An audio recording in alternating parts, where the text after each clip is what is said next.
mais um Omelete TV sobre os gênios do cinema, essa série que a gente adora fazer. I love it.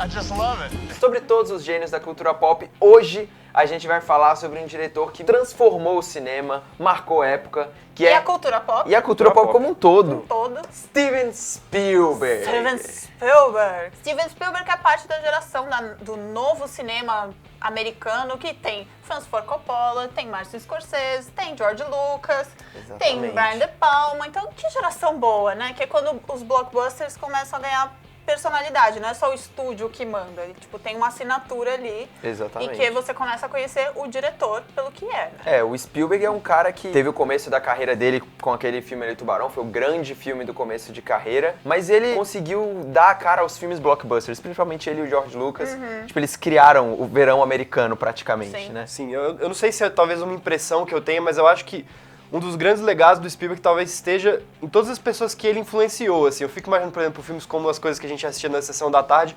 Quantas características não foram pegadas de filmes como o E.T., por exemplo? Sim. Daquela aventura, que tem aquela coisa, aquele tom inocente, aquela coisa...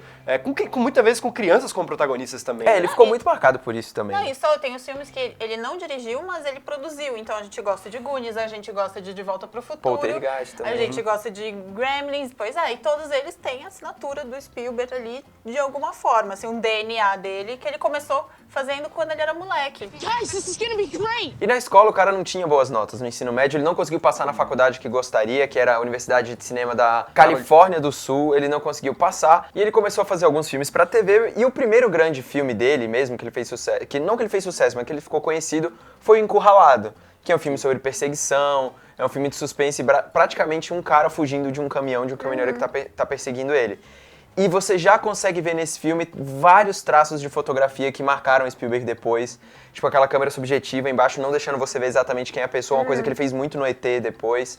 E o suspense, cara, que hoje muita gente conhece o Spielberg pelos blockbusters, Indiana Jones, Jurassic Park e tal, mas uma coisa que ele sabe fazer é suspense. Tanto que os primeiros filmes dele, o Tubarão e o Contatos Imediatos de Terceiro Grau, são suspenses. Você, tipo, pega todo um crescendo, tem uma ação, mas tem um mistério ali. O Contatos Imediatos é tão maravilhoso. Cara, é o meu filme preferido dele. Porque tem toda a relação dele com a família também, que começa ali, você vê o Richard Dreyfuss, esse cara de família, que, tipo, descobriu uma coisa que ele não sabe o que é e aquilo toma conta da vida dele. No Tubarão também, você tem uma leveza e um negócio pesado ao mesmo tempo, que é fantástico. Exato. Assim. E é engraçado, porque, tipo, primeiro o Tubarão, né, que é conhecido como o filme que criou realmente o verão americano, ele quase não sai do papel, na verdade, ele quase não vai, porque o Spielberg teve muitos problemas na produção desse filme, muitos atrasos, ele gastou muito dinheiro. Eles muito fizeram o Tubarão errado, o Tubarão, tipo, que funcionava na água doce, não funcionava na água salgada, sabe? Exato. Tipo, umas coisas de produção que, tipo, era de cara que tava aprendendo a fazer ainda. Tem uma história engraçada que da primeira vez que ele exibiu o Tubarão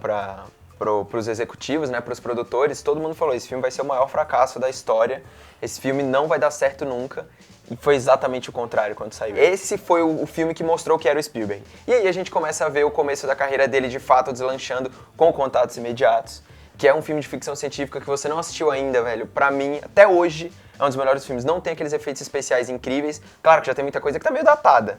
Mas a história, o roteiro do filme é incrível. Mas E as tem que ideias ver, também, né? Mas tem que ver a versão, que ele fez uma versão que saiu no cinema, aí depois ele fez a outra versão, que era mostrando a nave dentro, assim, tipo, que não... E aí sim. depois ele repensou e disse, não realmente precisa. era melhor o mistério. Exato. E aí na última versão, então assista a última versão, que é aqui, tipo, tem várias mudancinhas, vários efeitos que melhorou, mas tem o mistério. Exato. E é a mesma coisa que ele fez com o ET, mais ou menos. Porque o ET, ele, 25 anos depois, né, no aniversário, ele mudou, tirou as armas da mão do policial e colocou a lanterna. E também mudou o ET, colocou uma cena a mais que o ET estaria na banheira e ele colocou tudo em CG. Velho, não era pra ser computador o ET. O ET é aquele boneco que a gente conhece, entendeu? É o meu filme preferido do Spielberg, eu acho, por uma coisa de infância. Eu via aquilo e achava incrível. E, tecnicamente, ele é muito legal porque o Spielberg gravou o filme quase todo na altura das crianças. Tipo, se você vê a câmera inteira, bate mais ou menos na cintura da mãe e você não vê a cara dos policiais, você não vê a cara dos médicos que entram pra depois deixar a casa em quarentena. Tipo, esse filme pra mim é icônico e diz muito do que é o Spielberg, principalmente por causa das crianças também, que ele acabou ficando marcado depois. Eu gosto bastante já da fase do Spielberg, quando ele começa a entrar naquelas talvez inspirações de grandeza, uma coisa que começa muito com o Resgate do Soldado Ryan, que eu acho que é um filme sensacional. As cenas, a primeira cena do Resgate do Soldado Ryan, que o pessoal tá desembarcando na Normandia e aquela coisa, velho. É o dia D, né? É, o dia D, o tiroteio pra tudo que é canto, o cara saindo do navio e, tipo, eu acho a montagem dessa cena incrível. It's just a bloody good story. É um cara que tem filmes como ET, filmes como Indiana Jones, filmes como Jurassic Park, porque ele é tipo um dos diretores que mais rendeu, que mais acumulou nas bilheterias. E ele é um cara que fez A Lista de Schindler, ele fez A Cor Púrpura, O Império do Sol, fez Amistade, sabe? Fez um monte de filmes que é completamente diferente do que você vai pensar, esse é o cara que fez ET, esse é o cara que fez Munique. Sabe? Exato, é bom você ver um diretor que consegue passear por esses gêneros, né? Mas engraçado, essa parte do blockbuster é que eu acho que seja a maior marca dele. A trilogia de Indiana Jones, tipo, o que é aquilo? Tipo, nada consegue traduzir melhor a palavra aventura do que os filmes do Indiana Jones, Nossa, assim. eu assistindo pequena e era isso, eu queria ir pro mundo, eu queria ser arqueóloga, eu queria desbravar o mundo. Me too. I love that game. Eu acho que você colocar na cabeça da pessoa, de quem tá assistindo, esse negócio de inocência, de você parar de acreditar em tudo que existe e mergulhar, é uma coisa que pouquíssimos diretores fazem e que ele consegue fazer. Assim, eu acho muito difícil outros conseguirem fazer dessa forma, que foi o que ele conseguiu fazer em Jurassic Park. Tipo, pra mim, até hoje, e em termos de efeitos especiais do Spielberg, que também é pioneiro, em Jurassic Park, pra mim, é a marca maior, assim. Até hoje, cara, a cena do Tiranossauro Rex, a primeira vez que você vê o Tiranossauro Rex, é incrível. É tipo ver a primeira vez o tubarão, eu acho que as pessoas sentiram quando assistiram, assim. Sim. Aí você pega, por exemplo, o Hulk, que ele pega, tipo, essa ideia de você acreditar na Terra do Nunca, sabe? Por isso que é um filme que é especial, sabe? Você, tipo, tá ligado na fantasia que ele cria ali. E, tipo, por exemplo, o Ponte dos Espiões, que é o último mais filme dele, recente. as pessoas, tem gente que reclamou dizendo que é um filme ingênuo. Não, é a marca dele. Às vezes não funciona. Você vai ver o Cavalo de Guerra... Sabe? Mesmo o próprio inteligência artificial sabendo que era um filme que era o Kubrick que ia fazer, sabe? E aí ele faz muito... acho que ele foi vítima dele mesmo, que isso acontece também quando o diretor tem tanta personalidade, ele acaba, tipo, ele foi Spielberg demais, ali, sabe? Sim, eu acho que o Cavalo de Guerra é muito isso.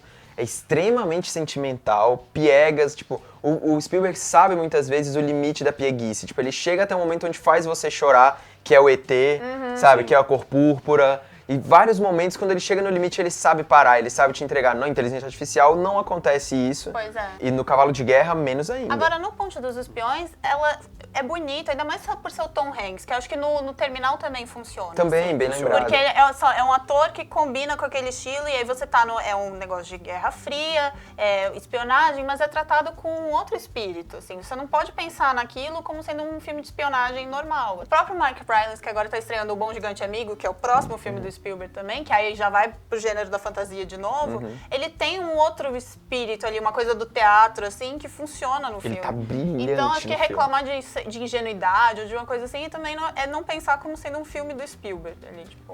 Agora, você lembrou do Resgate do Soldado Ryan, Bruno? Tipo, eu acho que como Apocalipse Now mudou, sabe? Como Platoon mudou, Resgate do Soldado Ryan fez uma geração de filmes de guerra depois, assim. Com certeza. Se você pegar os filmes que saíram depois dele, quase todos copiam a paleta de cor, copiam a cena da Normandia, copiam quase tudo, assim. O próprio Lincoln tem um jeito de contar uma história política que ele se importa com os personagens, transforma aquele Lincoln de um jeito mais humano, assim, não sei, tipo, você simpatiza com aquele ser grandioso, sabe? Aquela coisa que você conhece sem, tipo, ter nunca ouvido falar da história, sabe? Você sabe quem é o Lincoln. A forma como o Daniel Day-Lewis, que tem aquele jeito pesado de atuação... Se entrega ao método. É, o método, sabe? Método. Mas que funciona de um jeito tão leve quando você vai ver, Era uma sabe? parceria que eu queria ver mais vezes. Things which are equal to the same thing are equal to each other. O Spielberg vai fazer 70 anos, tipo, o cara tá em atividade, assim. Ele vai fazer o BFG, já fez, né? O BFG vai passar em Cannes, né? Vai passar em Cannes e depois é o Jogador Número 1, Jogador que Número é um Um. filme que tem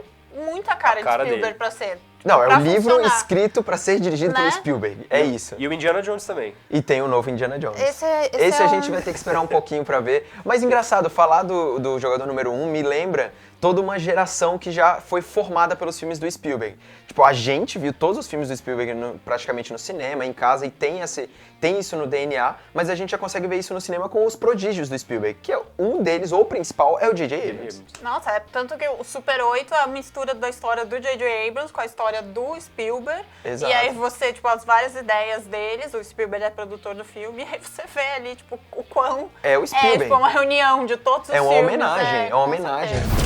Esse foi só um apanhado geral dessas 4 décadas de carreira do Steven Spielberg, mas... Com mais de 5, ele tem quase 60 filmes 60 no filmes. currículo. Mas como pra você, diretor. destes 60 filmes, qual o seu favorito? Deixa aí seu comentário, conta pra gente qual o próximo Gênios do Cinema você quer ver aqui no Omelete TV. Não esquece de curtir o vídeo e assinar o canal.